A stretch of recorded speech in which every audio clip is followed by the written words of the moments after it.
बच जाओ। ठीक है, ये ना आईबीएस लोगों ने एक कारोबार बना लिया है। जो ठीक होते जा रहे हैं वो ऐसे लोग हैं कि वो लोगों को लूटने पे लग गए हैं। पैसे मांगते हैं, डिमांड करते हैं पैसों की कि हमें पैसे दो, हम फिर तुम्हें अपना कम्बिनेशन बताएंगे कि भाई आईबीएस वाला तो पहले ही मरा होता है। थेरेपियों के नाम पे पैसे लूटने वाले, ये डाइट के ज़रिए न्यूट्रिशन बन के मतलब कि हम आपको ये बताएंगे लाइक आईबीएस जी पैथी वाले ये वो। ठीक है, ये सारे लूट रहे हैं बंदों को। आईबीएससी में स्टूल का हार्ड आना, 2-2 3-3 दिन वाशरूम का ना आना, और स्ट्रेस का रहना, एंजाइटी का रहना, डिप्रेशन का रहना, और ये सारी समस्याएं, ये सारी परेशानियां होना, ये सिर्फ़ और सिर्फ एक ही चीज़ है, ये आपके दिमाग की गेम है। ये दिमाग और मतलब कि आपका गट जो है इसका लिंक है और ये डिस्टर्ब हो चुका हुआ है। ठीक है, इसको सही करना वो कैसे होगा इस वीडियो में मैं आपको बताऊंगा, और इस वीडियो को डिटेल में देखें क्योंकि मैं ख़ुद आईबीएस पेशेंट हूँ, 2.5 साल से हूँ, और 2.5 साल से मैं इसको फेस कर रहा हूँ। और मुझे 2 माह हो गए हैं आईबीएस का ट्रीटमेंट लेते हुए डॉक्टर संजय जैन से। ठीक है, और मैंने 2 माह में क्या एक्सपीरियंस किए वो भी मैं वीडियो में शेयर करूँगा सारा कुछ। मेरी वीडियो को डिटेल में देखें, हो सकता है ये आपके लिए फ़ायदेमंद हो। हाय एवरीवन, उम्मीद करता हूँ आप सब खैरियत से होंगे। अगर ठीक नहीं है तो जल्द से जल्द ठीक हो जाएंगे। आज मैं जिस टॉपिक के ऊपर बात करना चाह रहा हूँ वो आईबीएस है। और आईबीएस क्योंकि मुझे ज़ाती तौर पे ख़ुद भी आईबीएस है और मैं आईबीएस से फ़ाइट भी कर रहा हूँ, और मैं जिस आईबीएस ख़ास के बारे में बात करना चाह रहा हूँ वो है आईबीएससी।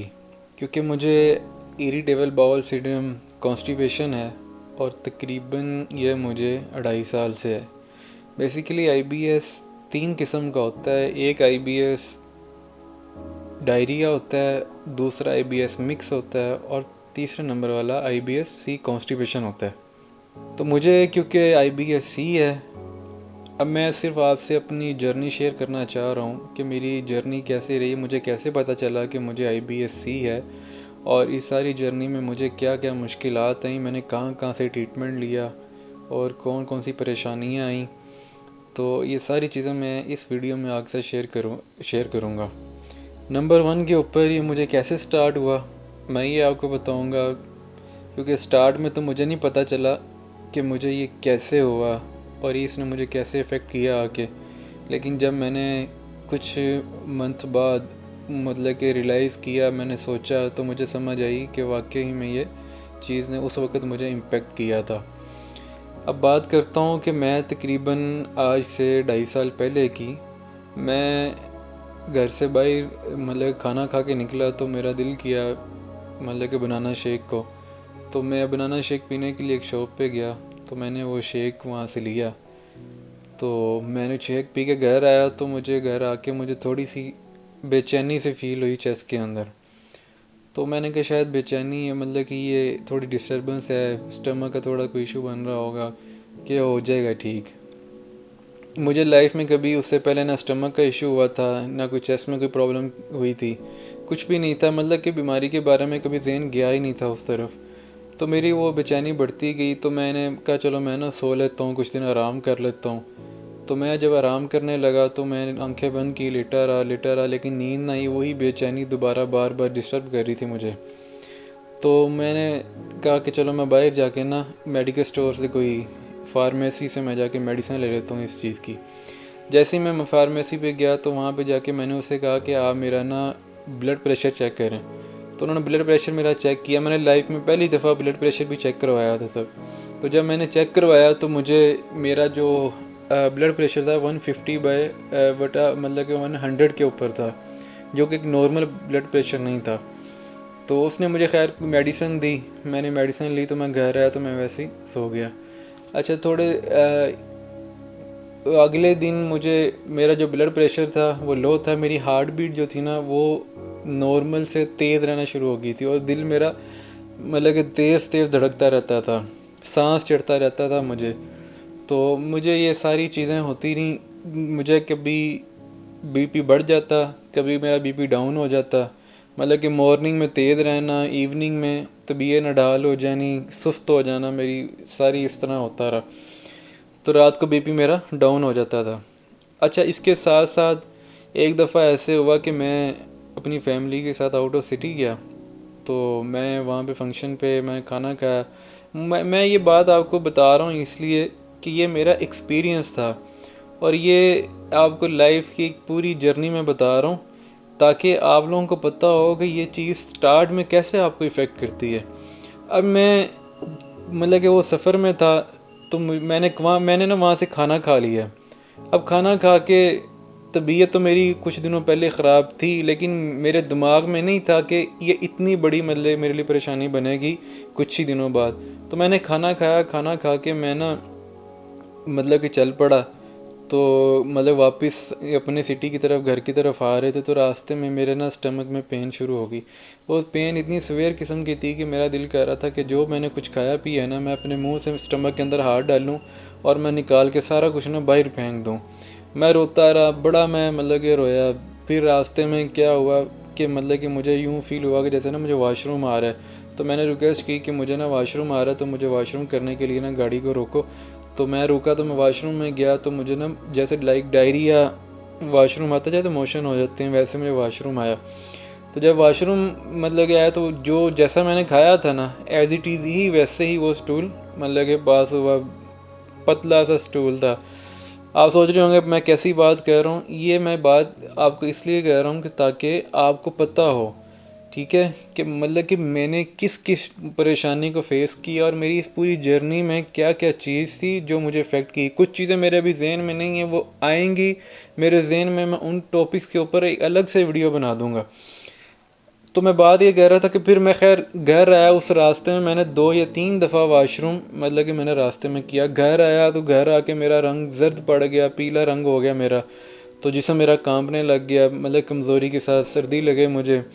और फिर घर में मुझे 2-3 दफ़ा वाशरूम आया। तो मॉर्निंग में उठा तो मेरी कुछ तबीयत ना हल्की सी थी, मतलब कि मेरे अंदर से जैसे सुकून सा थोड़ा सा फील हुआ। लेकिन वो जो हार्ट बीट वाला इशू था वो स्टिल वहीं का वहीं था, और ब्लड प्रेशर कभी डाउन कभी हाई, डाउन कभी हाई, ये चल रहा था सारा मामला। मैंने गैस्ट्रो को भी चेक करवाया, तो काफ़ी ज़्यादा मैंने गैस्ट्रो को चेक करवाया। मैंने ना पहली दफ़ा जब मैंने गैस्ट्रो से मेडिसिन ली ना, तो मैंने उसकी मेडिसिन नहीं खाई। मैं चला गया होम्योपैथिक वाले डॉक्टर के पास। मैंने होम्योपैथिक वाले डॉक्टर को मैंने चेक करवाया, तो उसने मतलब कि मेरी जब सिचुएशन को देखा तो उसने कहा ये ड्रॉप्स हैं कुछ, आप ये ड्रॉप्स ले लें, तो ये आप अपने इन ड्रॉप्स से ठीक हो जाएंगे। तो मैं लेता रहा। पता नहीं मुझे फ़र्क पड़ा या नहीं पड़ा, तो मुझे नहीं पता चला। अच्छा, इस सारे सिनेरियो में ना एक चीज़ मैं क्लियर कर दूं आपको, मुझे नहीं पता था कि मुझे IBS-C है। मतलब कि मुझे IBS का तो पता ही नहीं ना था। IBS तो बाद में आ जाती है चीज़। मुझे ये नहीं पता था कि मुझे कॉन्स्टिपेशन है, ठीक है। असल मामला मेरा बिगड़ा हुआ था, मुझे कॉन्स्टिपेशन थी। और क्योंकि मैंने लाइफ में कभी कॉन्स्टिपेशन को फेस किया ही नहीं था, मेरा फर्स्ट टाइम एक्सपीरियंस, और मुझे पता ही नहीं था कि मुझे कॉन्स्टिपेशन है। तो मैं मेडिसिन ले रहा हूँ पेन, स्टमक पेन की, ठीक है, मतलब कि मैं मैदे में दर्द है जी, मैं उसकी मेडिसिन खाया जा रहा हूँ। अच्छा, हुआ ये कि मैंने जब मेडिसिन खाना मतलब कि जब स्टार्ट कर दी ना मैंने मेडिसिन, तो होम्योपैथी की, पता नहीं मुझे रिलीफ मिल रहा था या नहीं मिल रहा था। मैंने मेंटली अपने आप को ये सेटिस्फाई किया हुआ था कि मुझे रिलीफ मिल रहा है, लेकिन स्टमक की पेन जो है ना बढ़ती गई। फिर मैंने होम्योपैथी का डॉक्टर चेंज किया, तो उसने मुझे एक ऐसी मेडिसिन बना के दे दी, वो मेरे स्टमक की जो सिचुएशन थी वो और ही बिगड़ गई। अच्छा, अब इस सारे मामले में ना हुआ ये कि मुझे पता कैसे चला कि मतलब कि मुझे कॉन्स्टिपेशन है।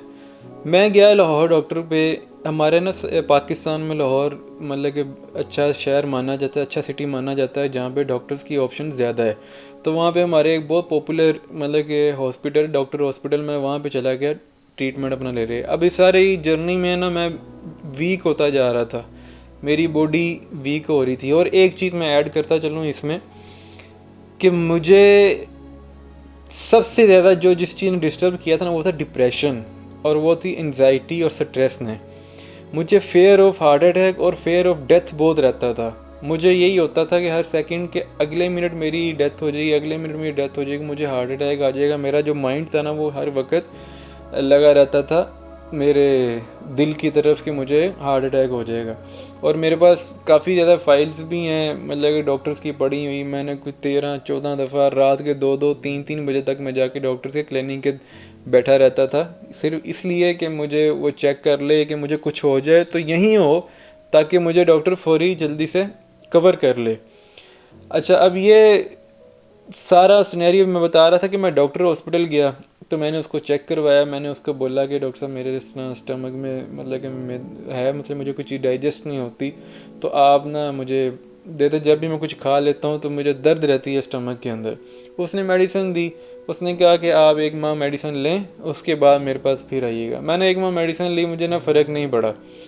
फिर मैं 1 माह बाद गया, मैंने डॉक्टर को कहा डॉक्टर साहब उस माह के दौरान ना मेरा वेट डाउन होना शुरू हो गया काफ़ी, उस वो तो पहले भी हो रहा था। मेरा वेट 75 था।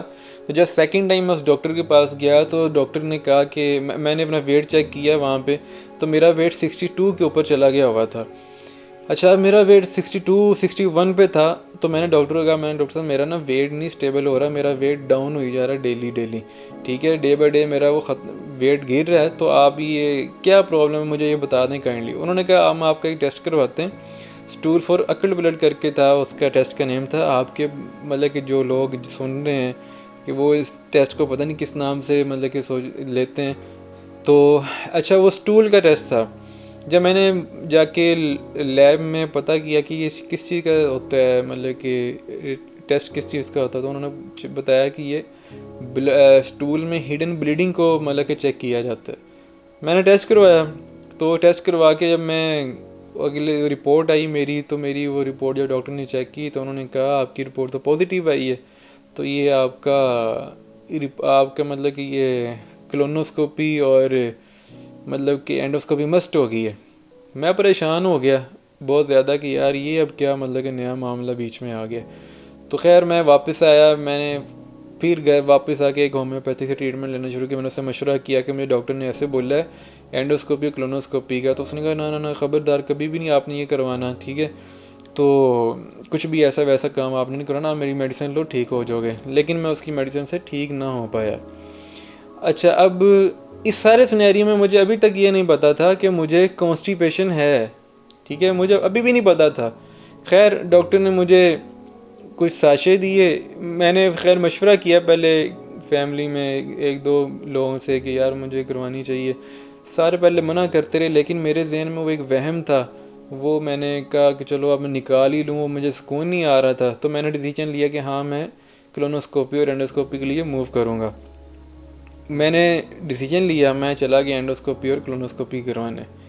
तो डॉक्टर ने जब मेरी एंडोस्कोपी कोलोनोस्कोपी की तो आप यकीन माने जब मैं बेहोश करके उसने मेरी की, जब मैं होश में आया ना तो मैं डॉक्टर के क्लिनिक के अंदर बैठा, तो मैंने डॉक्टर से सबसे पहला क्वेश्चन ये किया था, डॉक्टर साहब मुझे आप ये बता दें कि मुझे कैंसर तो नहीं है, क्योंकि मैं वीडियोस देखता था यूट्यूब के ऊपर कि मतलब कि ये जो मुझे मसाइल होते थे मैं चेक करता था कि ये क्या है मामला। तो मैंने डॉक्टर को पूछा, मैंने कहा डॉक्टर साहब लोग ज़्यादा कहते थे कि वेट लूज़ होने की ज़्यादा जो कारण है, जो उसकी वजह है वो ये है कि आपका वेट लूज़ हो रहा है कैंसर की वजह से, कैंसर होता है जिसको उसका वेट लूज़ होता है। तो मेरे जहन में वो चीज़ थी, तो मैंने डॉक्टर का, तो डॉक्टर ने कहा नहीं नहीं नहीं ऐसा नहीं है ना, ऐसा आप सोचें, पॉजिटिव सोचें। अच्छा, अब सारा ये मामला ख़त्म हो गया तो मैं वापस आ गया। तो कुछ ही दिनों बाद मुझे फिर मतलब कि तबीयत ख़राब होना शुरू हो गई। मैंने फिर एक दिन अपने आप को ये समझाया, मैंने कहा यार देखो, तुमने हर डॉक्टर को चेक करवाया, हार्ट वाले डॉक्टर को चेक करवाया, गैस्ट्रो को चेक करवा लिया, कोलोनोस्कोपी होगी, एंडोस्कोपी होगी, सारा कुछ करवा लिया, कुछ भी नहीं निकला। तो फिर अब क्या है, फिर मैंने अपने आप को ये समझा लिया कि यार शायद अब ज़िंदगी ऐसे ही गुजारनी है। तो मैंने अपने आप को ये समझा लिया कि यार बस ठीक है, अब ऐसे ही ज़िंदगी गुजारनी पड़नी है, इसके साथ कंप्रोमाइज़ करके चलना पड़ेगा। तो ये तो अब ऐसे है, खुद ब खुद ही ठीक हो जाएगा। मैंने ना फिर उसकी तरफ ध्यान देना ही छोड़ दिया। अच्छा, एक दिन मैं वॉशरूम में बैठा हुआ था तो मुझे ना वॉशरूम आया, स्टूल पास करने गया मैं, तो मुझे स्टूल हार्ड बहुत आता था। तो मुझे ना स्टूल हार्ड आ रहा था, तो मैं स्टूल किया, 1 टाइम पास हुआ, तो थोड़ा स्टूल पास हुआ ना। तो फिर मैंने वहाँ बैठ के सोचा कि यार ये तो मुझे काफ़ी दिनों से ऐसे आ रहा है, स्टूल हार्ड भी है और कम स्टूल आ रहा है, ये क्यों है। तो मेरी तवज्जो ना गई, फिर मेरे दिमाग को क्लिक किया कि यार एक और चीज़ है इसमें सबसे बड़ी, मुझे तो 2-2 3-3 दिन मतलब कि वॉशरूम नहीं आता। ये तो मुझे मतलब कि इसकी स्टूल पास करने की आदत मुझे तो 3-3 दिन नहीं होती, ये तो मैं चौथे दिन जाके पास कर रहा हूँ। ये क्या मामला है? जब मैंने इसके बारे में रिसर्च की ना, तो वहाँ से मुझे आप पता चल गया कि ये मुझे कॉन्स्टिपेशन है। मुझे तो है ही कॉन्स्टिपेशन। तो मैंने फिर शुरू कर दिया ट्रीटमेंट जी कॉन्स्टिपेशन का। मैंने फिर हकीमों के पास गया, मैं होम्योपैथी के पास गया, मैं एलोपैथी की मेडिसिन कहीं कॉन्स्टिपेशन के लिए, कोई रिज़ल्ट ना निकला। ठीक है, कोई रिज़ल्ट ना निकला। अब इस सारे सिनेरियो में ना हुआ ये, फिर मैं थक हार के बैठ गया। फिर मैंने कहा कि यार अब जो होना होगा ना, मैंने कहा जो होना होगा ना वो हो जाएगा। ठीक है, मर जाऊंगा ना, मैंने अपने आप को ये कहा, मैं मर जाऊंगा ना ज़्यादा से ज़्यादा, बस ठीक है। बस मैंने अपने आप समझा लिया कि मैं कभी सही हो ही नहीं सकता।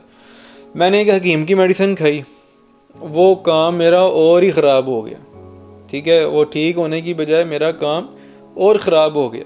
अच्छा, उसके बाद ये हुआ कि मैंने उसकी दवाई भी छोड़ दी। गर्मियाँ थीं, उसने मुझे बादाम रोगन लगा दिया। बादाम रोगन बहुत गर्म होता है, तो मेरी लाइफ में कभी मतलब कि नोज़ में से ब्लड नहीं आया। तो फर्स्ट टाइम मेरी लाइफ में नोज़ में से ब्लड आना शुरू हो गया। मैंने खैर वो मेडिसिन भी छोड़ दी, दफ़ा कर दी मेडिसिन। मैं कहा नहीं यार, मुझे नहीं लेनी, कोई नया ही पंगा ना पड़ता हो। तो उसके बाद ये हुआ, मैं नेट पे चेक कर रहा था, तो मेरे सामने एक वीडियो आ गई, IBS-GSB पैथी करके उसका नाम था। ISBG पैथी करके, ये कुछ ऐसे करके नाम था उस बंदे का, उसके चैनल का, अभी भी वहाँ पे होगा। तो ये एक अलग टॉपिक है, इसके ऊपर मैं एक अलग से बात करूँगा। ये एक डिटेल में बात करूँगा कि उस बंदे ने मेरे साथ फ्रॉड कैसे किया, उस बंदे ने मेरे से लूटा कैसे मुझे। ठीक है, मैं IBS जी पैथी के नाम से तो उसका चैनल था, IBS जी पैथी वाले के पास मैंने कांटेक्ट किया उसको इंडिया में। तो मैंने उनसे बात की, तो मैंने कहा कि यार मतलब कि मेरे है मसला। उन्होंने कहा जी हम तो कोई मसला नहीं, आपको ठीक कर देंगे, ये कौन सी बात है। क्योंकि उनके चैनल्स के ऊपर ना वीडियोस काफ़ी पड़ी होती थी, या मैं ना आपको शॉर्ट करके बता रहा हूँ, इसके ऊपर डिटेल में मैं वीडियो बनाऊँगा। उसने कहा जी ये तो कोई मसला नहीं, उनके वीडियोस पे चैनल भी थी कि जी हमने इनसे ट्रीटमेंट लिया, हम तो ठीक हो गए हैं, ठीक है, फ़लाँ फ़लाँ फ़लाँ। उन्होंने ऐसे करके ये बात कर दी। तो मैंने भी ट्रीटमेंट उससे लिया। ठीक है, मैंने 1 लाख रुपया, पाकिस्तानी एक हेल्दी अमाउंट है, मैंने 1 लाख रुपया उनको सेंड करवाया। और पाकिस्तान से इंडिया ट्रांजैक्शन भी नहीं होती, ये आप लोगों को पता होगा। मैंने यूरोप से उसकी मतलब कि ट्रांजैक्शन उसको करवाई, इतनी मैंने एफर्ट की। अच्छा खैर, उससे मैंने ट्रीटमेंट लिया भाई। उससे तो मेरा काम इतना हकीम की दवाई से ख़राब नहीं हुआ था जितना मुझे उसकी दवाई से, मैं उस दवाई कह रहा हूँ, उसकी बताई हुई चीज़ों के साथ मेरा हो गया। वो डाइट प्लान उसने दिया, डाइट चार्ट दिया। नेक्स्ट वीडियो में वो डाइट चार्ट शेयर करूँगा आपको सारी। इसके ऊपर मैं, इस बंदे की फ्रॉड के ऊपर मैं सारी डिटेल के ऊपर वीडियो बनाऊँगा। तो उसने भाई मेरा काम और ख़राब कर दिया। खैर 3 माह का उसका ट्रीटमेंट था, मैंने 2 माह लिया, फिर मैं उसको छोड़ दिया उसको।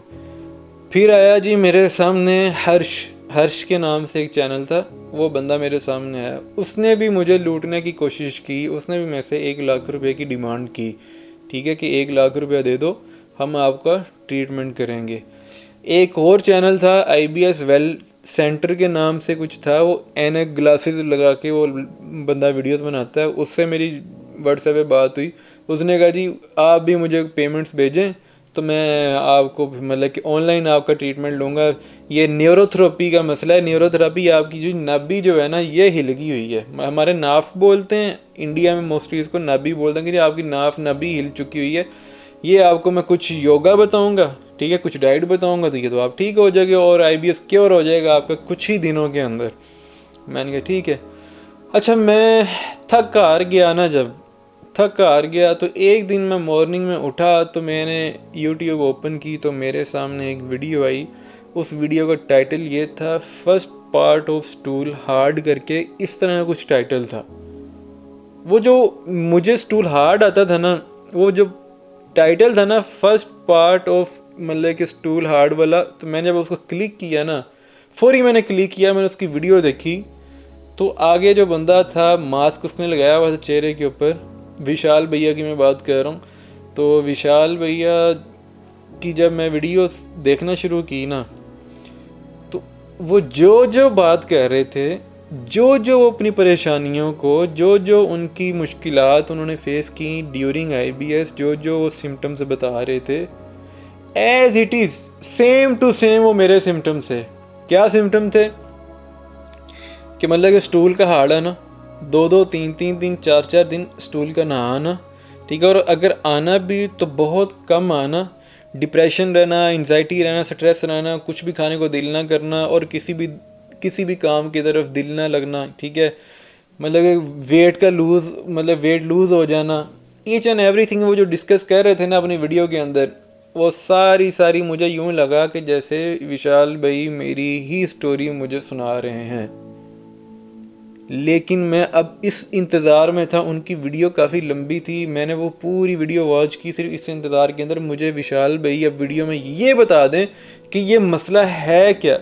और एंड पे उन्होंने वीडियो के अंदर बताया कि ये मसला साइकार्टिस्ट का है। तो मैंने ना पहले सोच में पड़ गया कि यार ये मतलब कि साइकार्टिस्ट से ट्रीटमेंट, इसका पेट का मामला है तो साइकार्टिस्ट से दिमाग की गोलियां खाऊं, ये क्या चक्कर हुआ।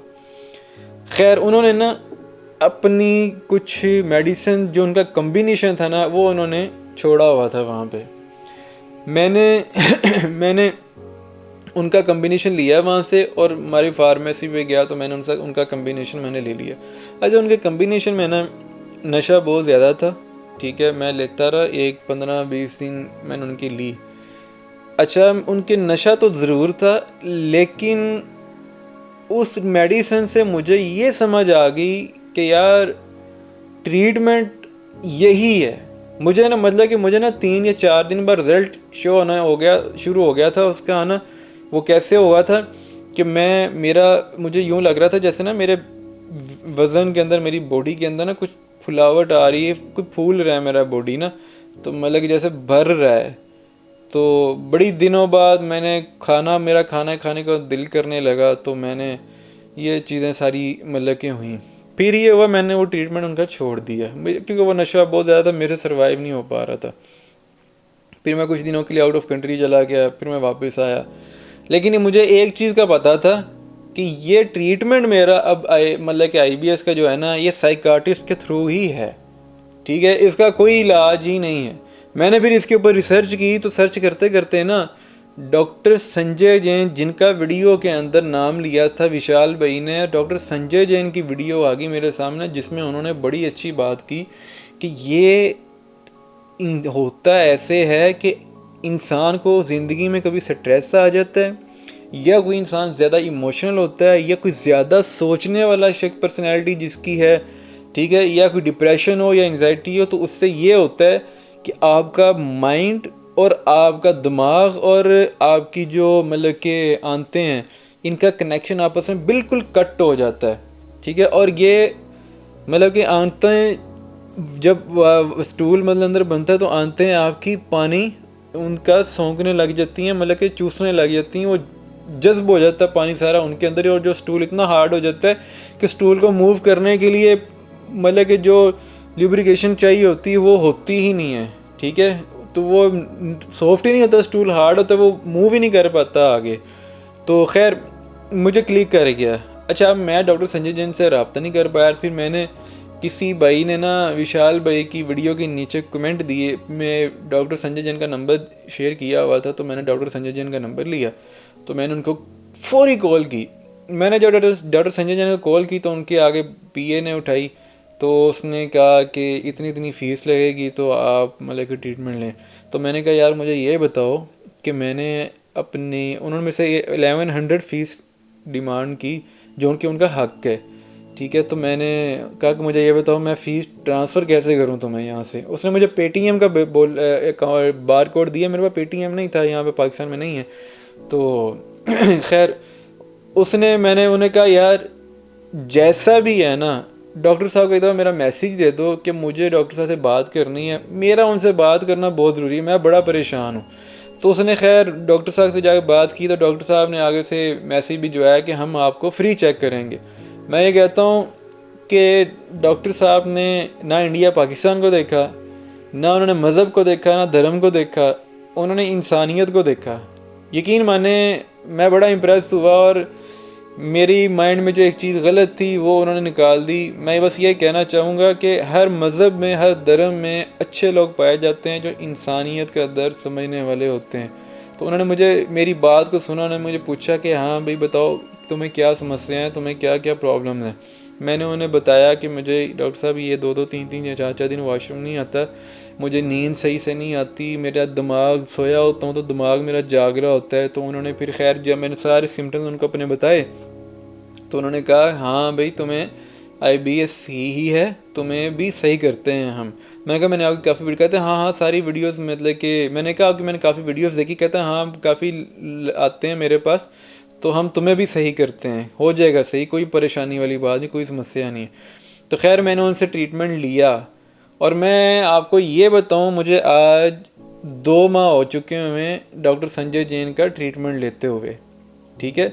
और 2 माह में मैंने क्या फेस किया, 2 माह में मुझे क्या क्या मतलब कि बेहतर फील हुआ और क्या क्या मतलब कि मुझे मुश्किलात आई, ये एक मैं अगली वीडियो बनाऊंगा, उसके ऊपर मैं डिटेल में आपको बताऊंगा, ठीक है। बाकी आपका कोई क्वेश्चन है, कोई भी आपकी मतलब की बात है, कमेंट में नीचे ज़रूर बता दें, ठीक है। मैं उसका भी रिप्लाई दे दूंगा और उसके ऊपर भी वीडियो बना दूंगा, ठीक है।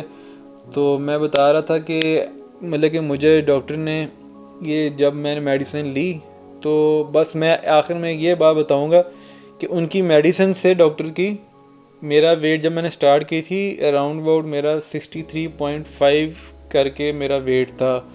आज अल्हम्दुलिल्लाह ऑलमोस्ट मेरा वेट जो है वो तकरीबन 69 के ऊपर जा चुका होगा तकरीबन, ठीक है। 100-200 ग्राम मेरा कम है 69 से, लेकिन मेरा 69 को टच कर रहा है इस टाइम मेरा वेट, सिर्फ 2 माह की मेडिसिन से। और मैं जो खा रहा हूँ मुझे वो हज़म भी हो रहा है, डाइजेस्ट भी हो रहा है, और दूसरी बात जो मुझे कॉन्स्टिपेशन वाला मसला था वो आलमोस्ट मेरा ख़त्म हो चुका हुआ है तकरीबन। मैं आपको कहूँ अगर मैं बीमार 100% था तो अभी मैं 70-80% मैं ठीक हूँ और बेहतर हूँ, आगे से बेहतर फील कर रहा हूँ। और मैं आखिर में यही कहूँगा कि विशाल भैया का शुक्रिया, ठीक है, जिन्होंने इतनी अवेयरनेस फैलाई, ठीक है, और जो लोगों को बता रहे। मैं लेकिन ना एक बात यहाँ पे करना चाहता हूँ एंड पे लास्ट में, वो ये कि यार बच जाओ, ठीक है। ये ना IBS लोगों ने एक कारोबार बना लिया है, जो ठीक होते जा रहे हैं वो ऐसे लोग हैं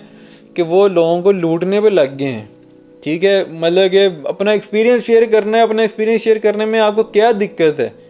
पैसे मांगते हैं, डिमांड करते हैं पैसों की कि हमें पैसे दो, हम फिर तुम्हें अपना कम्बिनेशन बताएंगे कि भाई IBS वाला तो पहले ही मरा होता है, ठीक है। वो तो पहले ही अपनी ज़िंदगी को हार के बैठा होता है, वो कहता है कि यार मरे पड़े हैं, और आप लोग उनसे भी पैसे निचोड़ते हैं। ये जो है ना न्यूरोथेरेपियों के नाम पे पैसे लूटने वाले, ये डाइट के ज़रिए न्यूट्रिशन बन के मतलब कि हम आपको ये बताएंगे लाइक IBS जी पैथी वाले ये वो, ठीक है। ये सारे लूट रहे हैं बंदों को, पैसे बटोर रहे हैं। खुदारा इनसे बच जाएं, इनसे बच जाएं, इनके ऊपर कोई पैसा इन्वेस्ट मत करें, ये सिर्फ आपको लूटने के लिए बैठे हैं। इसका हल, इसका ट्रीटमेंट IBS का है, भले वो डायरिया है, भले वो IBS-C कॉन्स्टिपेशन है, चाहे वो C मिक्स है, इसका इलाज सिर्फ और सिर्फ अगर है तो वो सिर्फ और सिर्फ IBS का सिर्फ और सिर्फ है साइकाट्रिस्ट के पास। चुप करके साइकाट्रिस्ट के पास चले जाओ, ना किसी गेस्ट्रो को दिखाओ, ना किसी मतलब कि होम्योपैथिक वाले के पास, किसी यूनानी वाले के पास ना जाओ, हकीम के पास ना जाओ, जाना है सीधा डायरेक्ट जाओ मतलब कि साइकाट्रिस्ट के पास। इसका ट्रीटमेंट सिर्फ साइकाट्रिस्ट के पास है।